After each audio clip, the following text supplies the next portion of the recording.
A half-century ago, the world was on the verge of a daunting new era.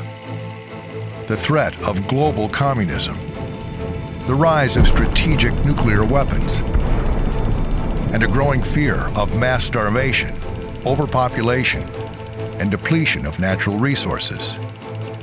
To confront these challenges, Herman Kahn and Max Singer founded Hudson Institute in 1961.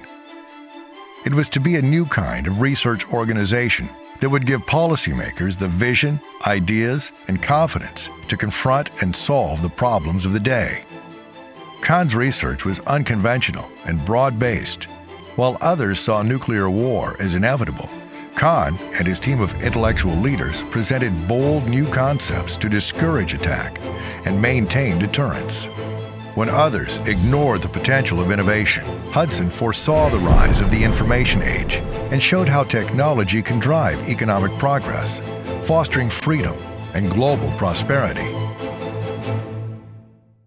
When conventional wisdom said that mankind was entering an era of decline, Hudson forecast that ingenuity and market forces would make food and energy more affordable and abundant, and medical technology would lead us to live longer and healthier lives.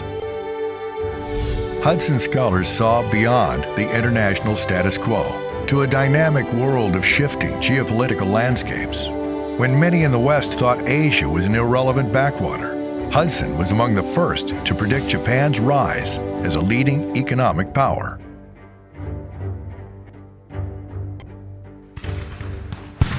When Soviet communism seemed eternal, Hudson helped shape the policies that secured victory in the Cold War.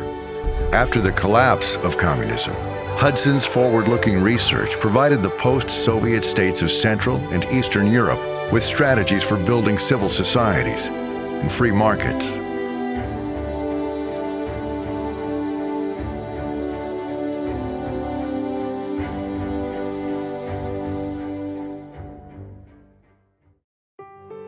Hudson research has always recognized that the most important form of capital is human capital.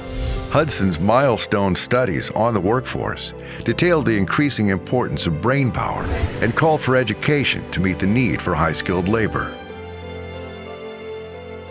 When swollen welfare rolls seemed a permanent feature of American society, Hudson designed Wisconsin Works, a historic program that was the model for landmark federal welfare reform legislation and gave employment opportunity and independence to millions.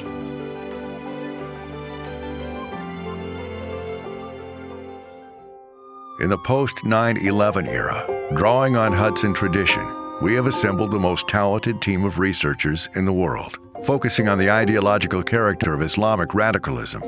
We help national and international leaders understand the threat of radical Islam and terrorism and how it can be countered. Our scholars work to promote freedom and human rights, especially in the face of religious persecution. Today, our path-breaking work continues. Economic research promoting growth, trade, innovation, and prosperity. Work on American institutions and ideals, guided by the principles of America's founders. Studies on philanthropy that measure the extent and effectiveness of private faith-based assistance empowering individuals. International security remains at the heart of our research, promoting a strong America and democratic allies.